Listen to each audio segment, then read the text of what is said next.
People go to war. That's what people do.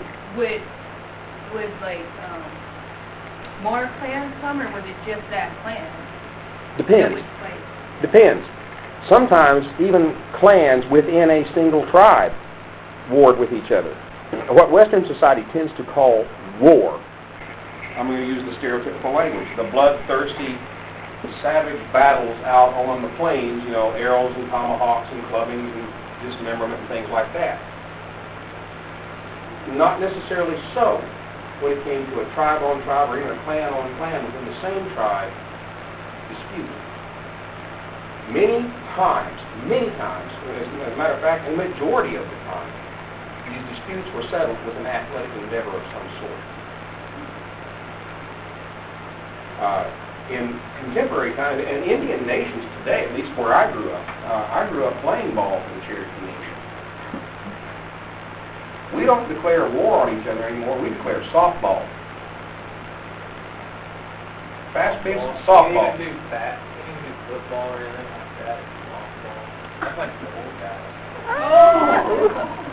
Now you're going to open up a different can. You know, if you want to see, and I think you've mentioned it before, but if you want to see a real macho game played, it is stickball.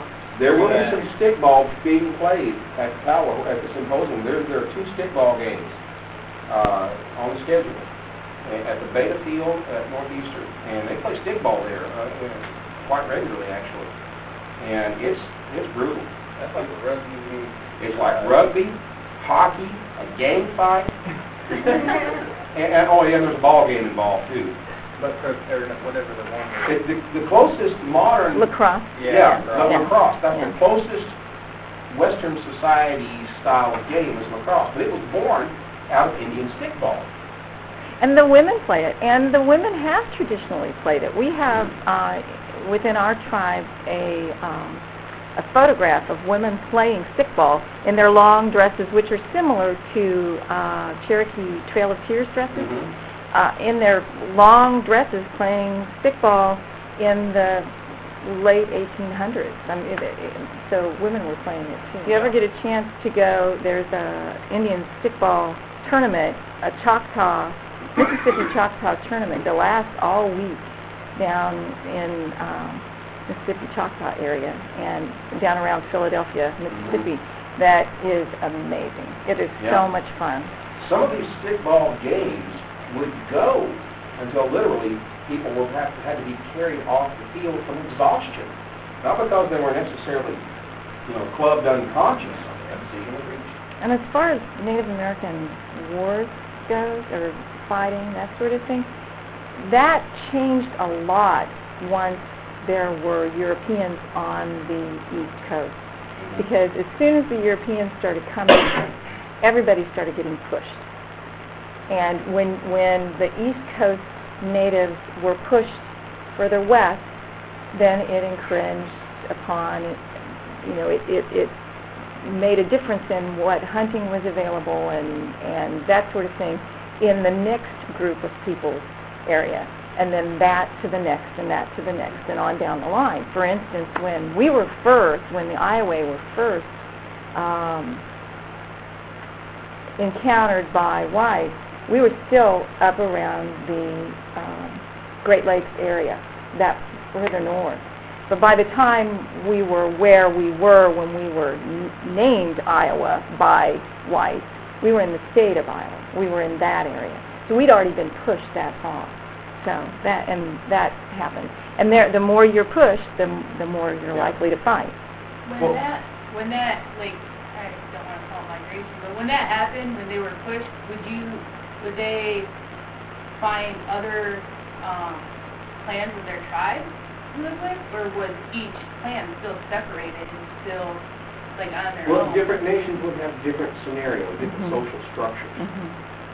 Well, I can speak to the Cherokee and use them as my example, obviously. Cherokees had clan villages. You walk into a village and everybody in that village was of the same clan, except for the married family. The father would be there. So you walk into a blue people village, and certainly all the children and all the women were blue clan. But some of the men may be blue clan, you know, we just haven't left the village yet, but some of the men who had married into would be maybe long hair clan or wild potato clan. But most of the village would be, the social structure of the village would be blue people. And it was not necessarily that they were isolated in you know, enclave pockets of, but they were certainly in contact with all the other clans and clan villages. So they had this very dynamic, interdynamic with each other. Generally, to get back to the heart of your question, when clans were pushed, they would seek refuge with other clans who had not yet encountered. But when the whites got to those villages and everybody was pushed against, then you start getting into food disputes with other tribes, with other nations.